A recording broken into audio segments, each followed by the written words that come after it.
Bulabinaka, my name is Litia and I'm from the beautiful island of Laos and I love listening to Today FM. Today FM rock. My name is Casey, I'm from Tabua. We love Today FM in Tabua. Today FM rocks. My name is Selena, I'm from Tavenga Vengamba. I love listening to Today FM. Today FM rocks. Pula, my name is Carlo. I love listening to the music in Today FM, in Malak Island. Today FM rock. Today's hit music. In the news tonight, prosecution says there is evidence of sedition in Fiji Times case. Political parties need to declare all cash contributions. And meningococcal immunization to start this month.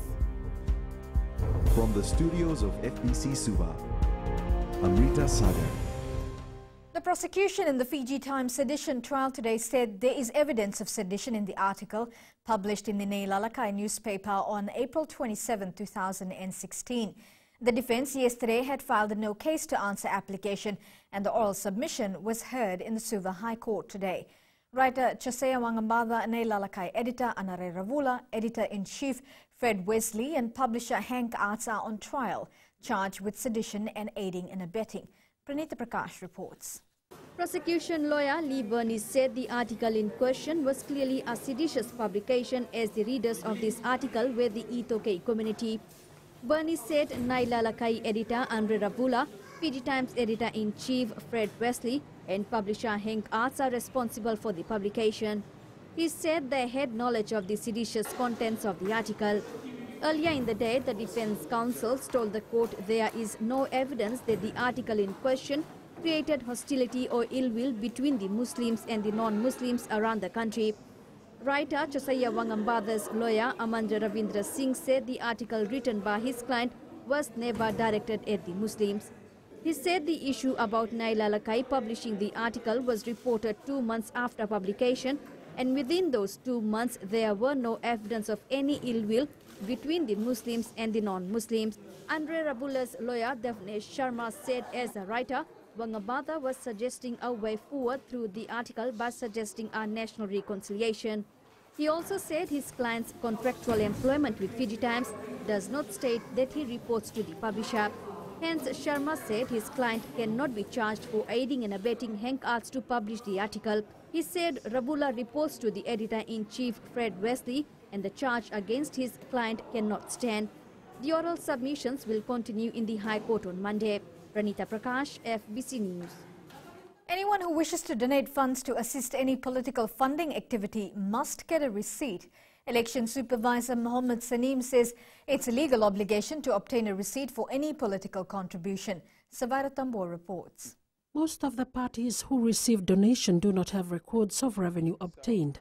Election Supervisor Saneem has confirmed the need to issue receipts for funds collected either by individual or party is vital. This is an important thing to note because people who are donating money for political reasons must ensure that they keep receipts for all donations that they are making. For in the event there is a complaint that is being investigated, they might have to prove themselves that they did not donate more than the required amount under the law, and receipts will be quite useful at this stage. Saneem urges all parties and individuals to comply with this provision regarding political funding. However, he also stressed keeping records of the sources of funding for political parties is mandatory. Sources of funds for political parties shall be from membership fees, voluntary contributions, donations, bequests and grants from a lawful source, not being from a foreign government, intergovernment or non-governmental organization, and C, the proceeds of any investment, project or undertaking in which the political party has an interest. An independent candidate for election who fails to disclose or gives false information in relation to funds or resources received is committing an offense, and conviction can be liable to a fine equal to the value of the unrecorded contributions. Sawaira Tambua, FBC News. The National Mass Immunization Campaign for the meningococcal disease will begin from the 14th of this month. With the vaccine arriving into the country today, the Ministry of Health is targeting over 300,000 children who fall in the age category of 1 to 19. Ali Kimbir reports the government has spent $10 million on the vaccine. The Health Ministry says the meningococcal vaccine is safe and effective, and the immunization program will first be rolled out in the high-risk areas. The rollout of the immunization campaign will commence within days of the arrival of the vaccine. Initially, we'll roll it out in the central and Ra subdivision in the west. It will continue until all the individuals within the target age group across Fiji have received their vaccination. Akbar is urging parents to support the ministry and ensure their kids are vaccinated. Children attending schools will be vaccinated at the primary and secondary schools as well as kindergartens. Those children who might miss the vaccination at schools are required to go to the nearest health facility, which will be having a dedicated team to provide this vaccination. National Advisor for Communicable Disease, Dr. Alisa Sahu Khan, says the immunization program targets teenagers. Teenagers are the most prolific or the most likely carriers of the bacteria. So they may not be sick, but they are carrying it at the back of their nose and their mouth more than any other age group. What this means is that they spread the disease more than any other age group. Individuals who fall in the targeted age group are advised to visit the nearest health facility to get vaccinated. Ali Kimbia, FBC News. SEDELPA leader Sitiveni Rambuka says he is disappointed with Prime Minister Voreqe Bainimarama's statement he made earlier this week. Bainimarama had said Rambuka is hell-bent on taking Fiji back to the old days, where during his term as Prime Minister, Fiji suffered from widespread corruption. Akasita Tale reports. Sitiveni Rambuka says it's unfortunate Prime Minister Voreqe Bainimarama claims he is hell-bent in taking Fiji back to the darkest days. The SEDELPA leader says Bainimarama made the statement without understanding and appreciating the context of his address to the law students at the University of Fiji last week. He claims the Prime Minister should practice what he preaches, making a reference to the Fiji First billboards around the country to embrace the truth and reject lies. Therefore, Rambuka says it's important for the Prime Minister to understand his speech in totality and in context rather than just focus on and misinterpret a small portion of the message he was trying to share. He says it's true he shared his personal reservations on the use of Fijian as a common name for a number of reasons based on international best practices and rationale that's relevant in our social context.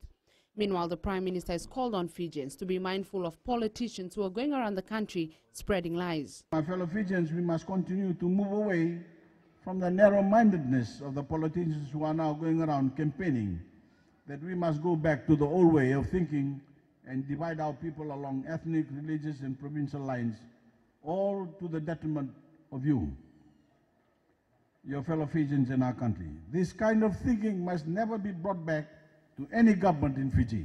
The Prime Minister is calling on Fijians to not let anybody pit Fijian against Fijian and undo everything that has been achieved. Akosita Tale, FBC News.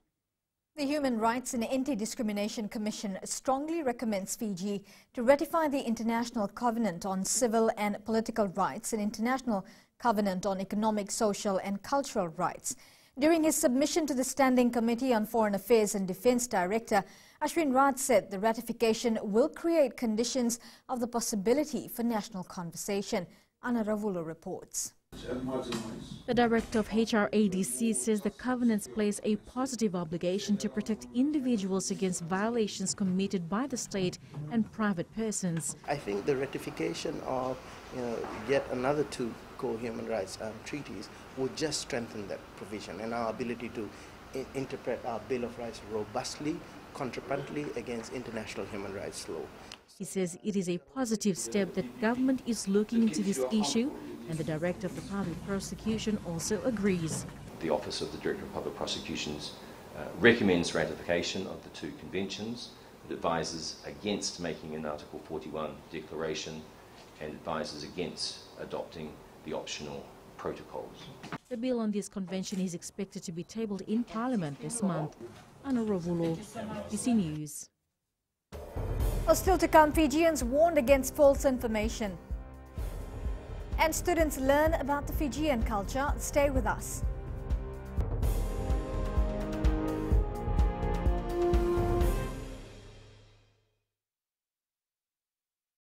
Bula, Keron Mai Singatoka, Keron do Talitaka Navarro on the Radio Fiji 1 and Domoy Viti.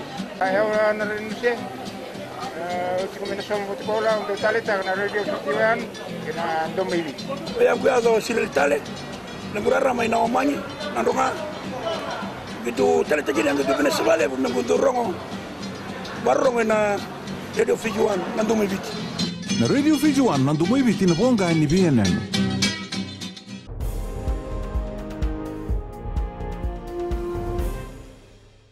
People providing false information in order to receive grants under the Home Care Initiative are being warned that in the coming weeks, an audit team will verify the information given. As the initiative continues in the Western Division, people are warned to remain honest with the information they provide. Felipe Naikaso has more. The government today stressed that anyone caught falsifying their personal details for the Home Care Initiative will be taken to task. The assistance that government is giving in relation to home care are for those household goods and structural damage due to the climatic events that we've passed. And also for the household goods, that event has to be flooding or landslide in some areas. It has come to light that in some cases, people have turned up at the centers applying for the grants. However, they were not affected by floods or the cyclone. The statutory declaration that people need to sign in applying for home care. This DEC, it's governed by law, and if they make false declarations, people can be prosecuted for giving false information. More than 5,000 families have been assisted so far. And in 3 days, we were able to assist 5,387 families whose houses have been either damaged or the household contents was actually affected in the flood as well. And that's to a tune of $7.1 million. The program will run for at least the next month. Felipe Naikaso, FBC News. Meanwhile, the government's comprehensive cyclone assistance relief effort, known as the CARE Package, is expected to be rolled out in Kadavu soon for those affected by Tropical Cyclone Kenny. Director for the National Disaster Management Office, Anare Leweningila, says preliminary reports estimate the cost of the damage to be more than $22 million. TC Kenny destroyed around 203 homes on the island and damaged more than 600. Administered by the Social Welfare Ministry, the CARE assistance is much like the Help for Homes initiative, with packages ranging from $1,000 to $7,000. The Prime Minister has announced the CARE Kadavu. The Ministry for Economy will be working on that particular package to support the relief and reconstruction efforts in Kadavu through the CARE program that has been announced recently. Students will now be tracked from early childhood education up to the tertiary level. This follows after an agreement was signed between the Education Ministry and the Fiji Higher Education Commission to share data. The tracking will be facilitated through the Fiji Education Management Information System, which is the National Education Information Database. Director Linda Aumua says this is an achievement, especially in monitoring a student's progress into the higher education sector. It gives us the opportunity to be able to track and monitor students, at least 90% of students in the tertiary sector, and see how they progress and what their outcomes are. But even more exciting is the fact that we can track a child from early childhood education through the primary, secondary, tertiary, technical colleges and the universities. The Fiji Museum presented certificates to 72 children who participated in the school holiday activities. Deputy Secretary for Itoke Affairs Simoni Waimbuta presented the children with certificates, hoping this will inspire others to participate in pottery and masi making, as well as weaving and visual arts. He thanks Fiji Museum for taking the initiative to develop an environment for traditional learning. We need to preserve cultures and traditions, more so the knowledge and the skills of our elders who are in the village, who are in the communities. It's very important to transmit this into our small children. Well, in sports later with Jamie, Winston Hill's IOC 2020 Tokyo Scholarship is cancelled. But for now, we join Rachel with business. Thanks, Amrita. Good evening. Coming up, high vegetable prices are expected. And in growing Fiji, Fijian-made products performing well. Stay with us.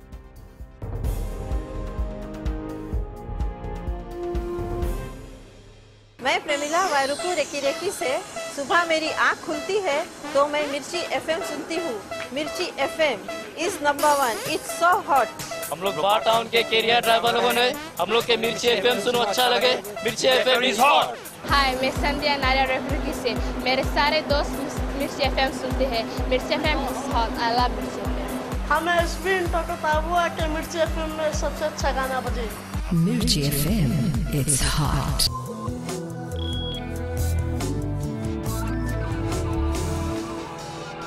Leading business tonight, the recent natural disasters are expected to raise prices of agricultural items, says the Reserve Bank in its latest economic review.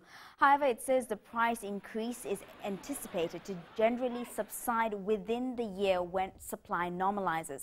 Nonetheless, given the devastation in Kandavu, cover supply is expected to be affected, and this will potentially increase prices in the coming months. The RBF says inflation edged up slightly to 2.6% last month from 2.3% in February, but remained lower than 5.6% registered a year ago. The central bank says the economy is expected to grow for 9 consecutive years, however at a slightly slower pace due to the recent spate of natural disasters. And we now join Sharon from HFC Bank with the latest from the money market. Let's see what's making headlines in the financial markets. The Reserve Bank of Australia left growth forecasts unchanged from its February outlook today. However, forecasts for inflation and unemployment this year were nudged up a little. The Australian economy is progressing broadly on the track the bank has been expecting, and according to Governor Philip Lowe, the current accommodative stance of monetary policy has supported this outcome. Meanwhile, the inflation expectations released by the Reserve Bank of New Zealand today came in at 2.1%, and US trade deficit narrowed in March, coming in a bit better than expected at $49 billion. And that's all for this week. Vinaka. Thanks for the update, Sharon. Taking a look at today's currency exchange rates set this morning for the Fijian dollar. Our dollar made gains against Chinese yuan, the US dollar, and strong against the PNG kina as well. It dropped slightly against the other currencies we cover as the foreign market remains volatile. As for the commodities market, it continued to climb with oil prices closing at $68.41 a barrel. Gold closed up at $1,313 per ounce, and silver closed at $16.45 an ounce.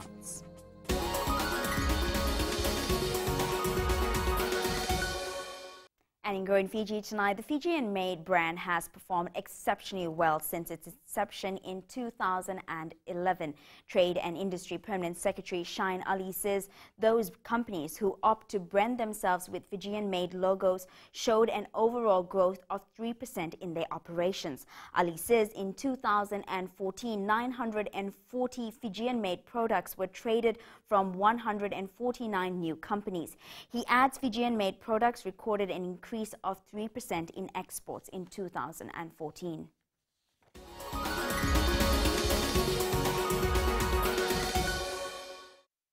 And that's a wrap from business this evening. Now to sports. Here's Jamie with the latest. Thanks, Rachel, and good evening. Up ahead in sports tonight. Excitement builds for Best Boxing Promotions event.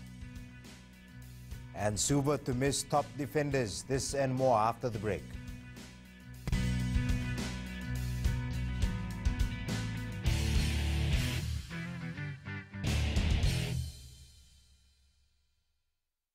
मैं Premila वायरुकू recce recce से सुबह मेरी आँख खुलती है तो मैं मिर्ची एफएम सुनती हूँ।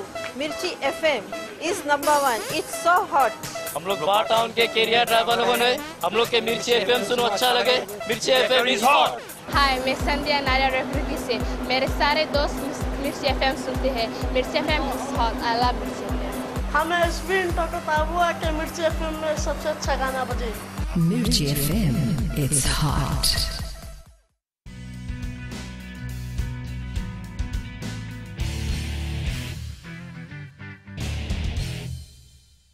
Joseph Kwajo and Jacobus Kali came in on target with the required weight for their light heavyweight bout in Nandi tomorrow. Kwajo weighing in at 79.7 kilograms and Kali at 80.9 kilos in front of a small crowd of supporters today. Vasnil Prasad reports. Joseph Kwajo and Vanuatu's Jacobus Kali locked eyes for the final time before the fight tomorrow night in Nandi. Kwajo tipped the scale at 79.7 kg, 1.2 kilos lighter than his opponent. Actually, about Kali, I respect Kali. He's a good boxer.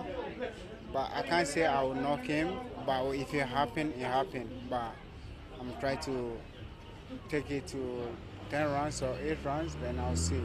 Kali, who has faced 2 fighters in Fiji before, is predicting a tough bout tomorrow.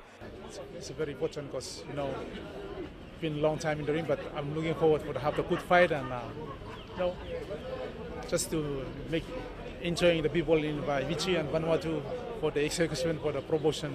It has been a smooth start for the officials as well, with no major hiccups until now. Everything's done. We just finalize the weighing and everything's in perfect place. The weighing for the boxers that's coming to very good to see that they're coming to the weight they have signed the contract for. Kwajo faces Kali in the light heavyweight bout, and the gate opens at 4:30 p.m. at Prince Charles Park tomorrow. Vasnil Prasad, FBC Sports. The IOC 2020 Tokyo Scholarship of Team Fiji's Commonwealth Games bronze medalist boxer Winston Hill has been cancelled. Luckily, we've got Fashion on our backs with other scholarships lined up, and we're thankful to them for that. It's my hope that we can have other fighters lined up that make national team. Mosese Voka will captain the Fiji Warriors side against Western Australia in the opening match of the World Rugby Series. Scrum half Serpupeli Wularika, loosehead prop Eroni Maui and number 8 Albert Tuisue have also been named in the starting lineup for the match. The Warriors take on Western Australia at 10:30 in Perth tonight. Strong team. You know, players that played both in the game against the Reds in February, but also players that came through the PRC. So some of the younger players pushing their way up the rankings. But I think we've got a good balance between, you know, some of our younger players who are knocking on the door for higher honours and some of our more experienced players. The Suva football team is doing all it can to ensure the absence of 2 key players does not affect its performance against Mba in the Vodafone Premier League on Sunday. The capital side aims to maintain its unbeaten run and keep its lead on the points table. Eroni Tuinuku reports. National football team defender Filipe Mbarabilala will play a vital role for the Suva football team against Mba on Sunday. The combination is we are getting it well as a team, but we won't underestimate Mba. They are very good side. They will prepare well for us, definitely, because of result we did last week. The 25-year-old national team player is expected to guide the capital city side in the absence of defenders Remueru Takiate and Sakaraya Naisua. Especially on the back line, because we will be missing out our 2 very good players. They are based on, they are both from the back line, so we are preparing well to make our team strong altogether. Suva coach Tuka Tisam says the players need to lift their standard of play from last week when they take on the men in black in Nosori. They have to be prepared for those pressure games. That's why it's the highest level in Fijian football, so they have to be play at a high level. Suva currently leads the VPL standings with Lambasa via points difference, Lautoka in 3rd place while Mba sits at 4th place. The capital city side meets the men in black at 3 p.m. Sunday at Ratu Thakombau Park. Eroni Tuinuku, FBC Sports. 2 top rugby league teams from Nambour will battle for the first ever Velomani Shield tomorrow. The Fiji National Rugby League has introduced the Velomani Shield only to be played between arch rivals Top Line Warriors and Nambour Broncos every year. Warriors team manager Sakinasa Tungalo says both teams have put their differences behind them and have promised to display better sportsmanship on the field. In the past we have differences, but we tend to put that aside and we come together as brothers and play this historical occasion to give a youth another chance in the rugby field. There's always competition. I mean, top line and number when they come, we always call it as a state of origin for us, because there's a big competition happening, and we always fight to the last minute, to the last whistle, and the score is always come up to a neck on neck. Basketball Fiji held its first 3-on-3 basketball competition for junior grades at Yetsin Secondary School today. Basketball Fiji High Performance Manager Thomas Acosta says the initiative is in line with FIBA development plans for junior players. Luciana Tangidakimbao reports. Basketball Fiji has now turned their focus to the junior grades to help in developing the sport. So Basketball Fiji is working with the youth now as FIBA is pushing for under 15s to have competitions more. Basketball Fiji High Performance Manager Thomas Acosta says competing in the 3-on-3 will improve the young players' performance. Basically, 3-on-3 is the most famous game for basketball in the world, so we're just adopting it formally. The youngsters said they like the 3-on-3 format. Good, and I love to play basketball. I learn how to defend. It's fast, it's fun. Meanwhile, Basketball Fiji has selected the extended under-15 training squad to compete in the FIBA Oceania Under-15 Championship in December. Luciana Tangidakimbao, FBC Sports.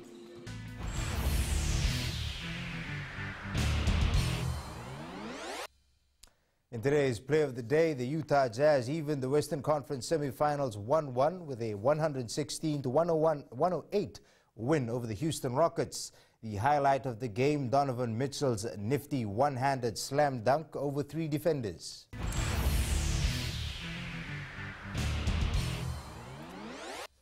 And that's it from sports tonight. Angie Ginger later on with weather, and in new media, Cambridge Analytica shuts down. That's coming up.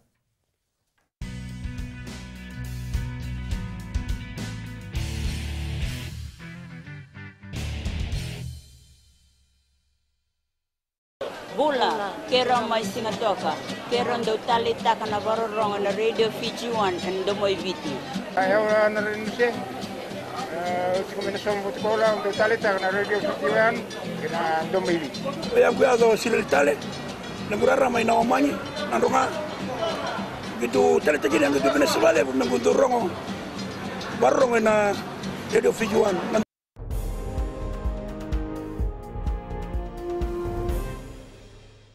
In new media, the political consulting firm at the heart of the recent Facebook privacy scandal has shut down after mounting legal fees and exiting clients. And here's Angie with the weather.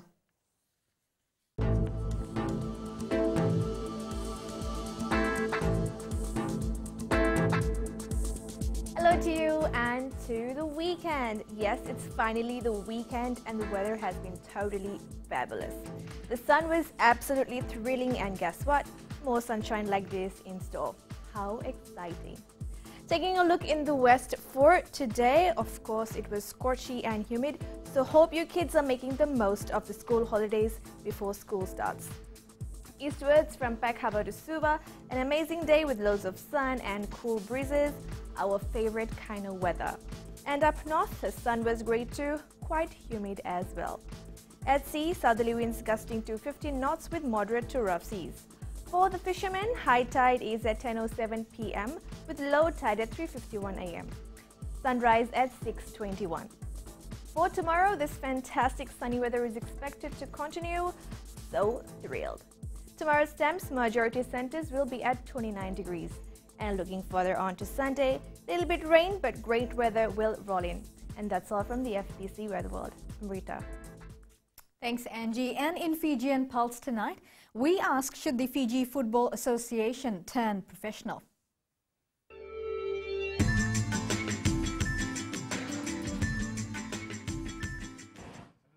Yes, they should, because they should think of those who are interested in the game and those that love to watch soccer.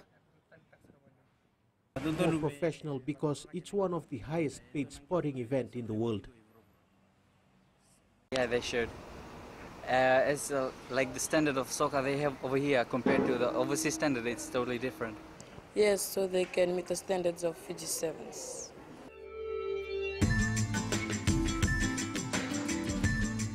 Recapping the main stories, prosecution says there is evidence of sedition in the Fiji Times case. Political parties need to declare all cash contributions. And meningococcal immunization to start this month. For these stories and others, you can tune in daily to our sister radio station, Gold FM. To our poll question segment, and we are asking, are you going to take up the offer of getting shares in EFL? Visit our FBC website to answer.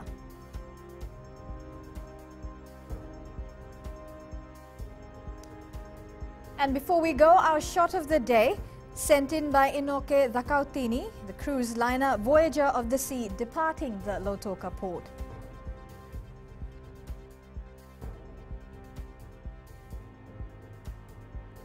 Well, you can always send us newsworthy pictures and videos on email fbcnews@fbc.com.fj or share it with us via our Facebook page FBC News, or you can also follow and tweet us your news tips at FBC News or simply hashtag FBC News. And that was your FBC News for tonight. From the team and I, have a safe and enjoyable weekend. Bye for now.